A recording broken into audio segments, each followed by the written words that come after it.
Hello and welcome again to Planet Bhakti. Thank you so much, my brothers and sisters around the world, for joining this amazing episode. Again, we are going to talk about Mr. Tarkar's experience. However, let me update you and warn you that this particular episode is not just about some amazing miracle of Sai Baba, but it is going to be a test. And it is not my test, that test is one which Baba put to in front of Mr. Turkard, and actually it will be a test for you and me also. So please, go through this episode and think about it. It is not just about praising Sai Baba, but it is also something to look inside ourselves and think about something that I'm going to explain in a minute. Now, for those who are new, let me also add that it is not just about Sai Baba that we are talking here. I have actually recorded Hanuman Chalisa with full meaning in English for those who don't understand Hanuman Chalisa or just recite. But I think once you add the meaning behind it, it will make much more sense, and it will be much more devotional understanding that we'll get. So please visit the channel and you will find the four episodes of Hanuman Chalisa's meaning in English. So just as a note. Now, in this particular episode, we are going to talk about Mr. Tarkar's experience. And for those who are new to this channel, because I see there are a few new people joining recently. So for those, I'll just mention that there is a reference in Sri Sai Sat Charitra about Tarkat family, and it is in chapter 9 of Sai Sat Charitra, and that is just a brief description. But Mr. Virendra Jyotinder Tarkar, as you can see in the picture, he has written a book called Live Experiences of Tarkar Family with Sri Sai Baba of Shirdi, and that is the book we are referring to in this particular episode. And there are a few previous recorded episodes you will find where amazing experiences Mr. Tarkar's father and grandfather and grandmother had, that is narrated. So in today's particular episode, the question is, what would you choose? Now, let me tell you what happened. So, on a particular day, now the author's father, he was in Shirdi, and amazingly, one night it was winter time, and the it was dark, and then in that dark evening, Baba asked Mr. Tarkad, said, "Come with me." Now, this is not typically that would happen. Baba would hardly leave, Dwarka Mai. But in this particular reason, for some particular reason, he asked Mr. Tarkad to come with him. And he was the only one he was asked to join him. So they went, and if you have heard the previous episode where the parting water happened, so around that stream of water only, Baba took Mr. Tarkad with him around that area, and then he said, "Sit here." Now they sat on the ground, and Baba started digging some place, the mud and the soil, and he said, "Look, do you see anything?" Mr. Tarkar saw, and he said, "No, I don't see anything. It was just same soil." So he said, "Okay."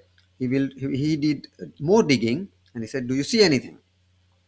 And he said, "Nope." And then finally Baba did a little more, and he said, "Now look." And he saw that there was some glittering metal he could see. Baba showed him, and he said, "Yes, that is right. What you are seeing is nothing but gold. So, do you need it?" Now, this was very much unexpected, uh, question for Mr. Tarkar, right? So, think about, you are offered by Sai Baba, and showing, like, you can say, pots of gold you can get from there, right? And interestingly, this is what I meant by the test that you and me have to go through in case sometimes in our life. So, but anyway, let's stick to Mr. Tarkar's experience. So Baba asked him, "Are you what are you expecting? Would you like to take some?" And this is where and when Mr. Tarkar replied. He thought obviously about a second, I would say, and that's it. And he said, "Wow, do you want this?" And father, I mean, this author's father looked at looked in in Baba's eyes and says that it is some metallic object, but it is only metallic object for me. when even if it is gold, he said, Baba, I am going to stay with you and your blessings, and I don't want any of this, even if it is gold.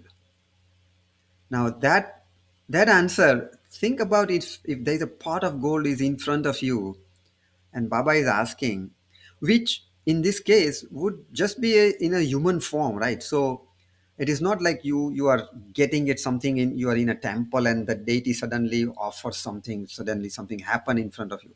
That would be a real thing. But this is like you already know this this form, human form, Baba's human form. So you need to have recognized the the amazing, you know, a person behind this human entity, I would say, who is out of this world basically.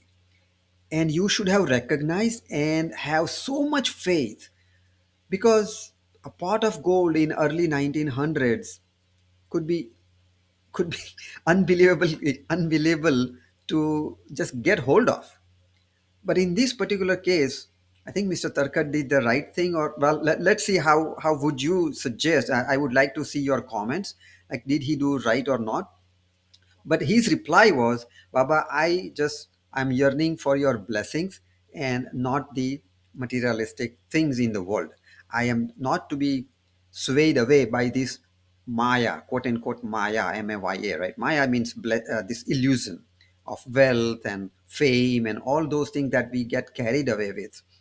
So he replied that, and in reply to that, Baba said, "Are you sure? Because what you are denying to take is none other than Ma Lakshmi, goddess Lakshmi, right? So obviously, those who know, in Hindu religion, we worship goddess Lakshmi for all the wealth that she shares with us.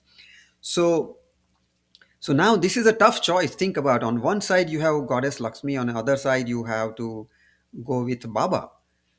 But again, Mr. Tarkar's reply was, and I'm reading the book and I'll quote.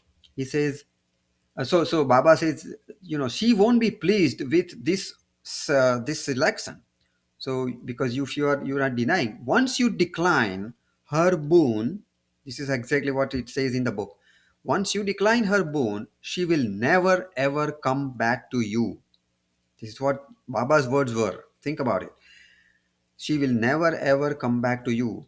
At least not in this birth. Are you sure? Please rethink. This is when Mr. Tarkar again replied, Baba, you are putting me to some acid test, and I'll not fall prey to this Maya, this illusion. And once again, your blessings are there with me, then I can live peacefully, comfortably, this life without this Maya. These are the words he told Baba. Then Baba just put the mud back. He didn't ask any other additional question. He just put the mud back into its place, and then they both returned to Dwarka.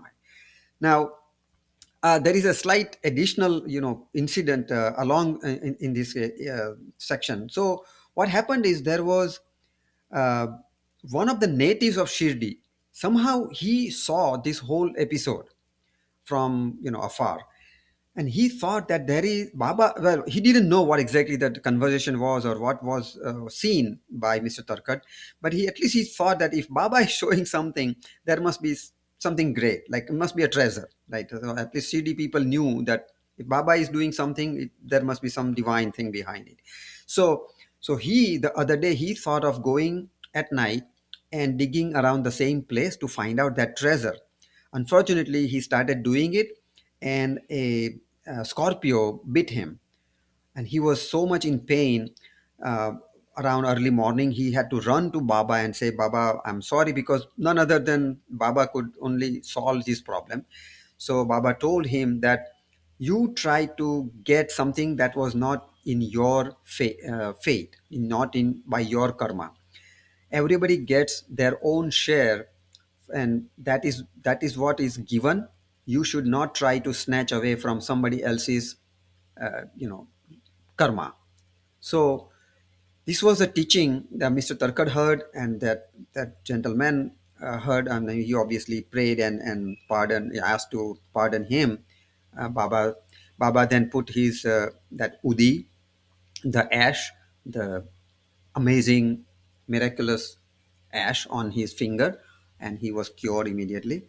But the lesson to all of the listeners here, I would say, is that what would you and I do? I don't know. I definitely, if I had recognized, I wish I were there in those days, and we are capable enough to recognize Baba's power and Baba's, real uh, truth, in that sense that he is not just a human but somebody behind that human form, much more, much bigger than anybody of us here. Then we would have denied. Now Mr. Turkar, the author, has noted last part, and I think it is very important to know. And he says, such was the golden test by my father, and he was put through at Shirdi. And the author says, I think he was successful at in this test.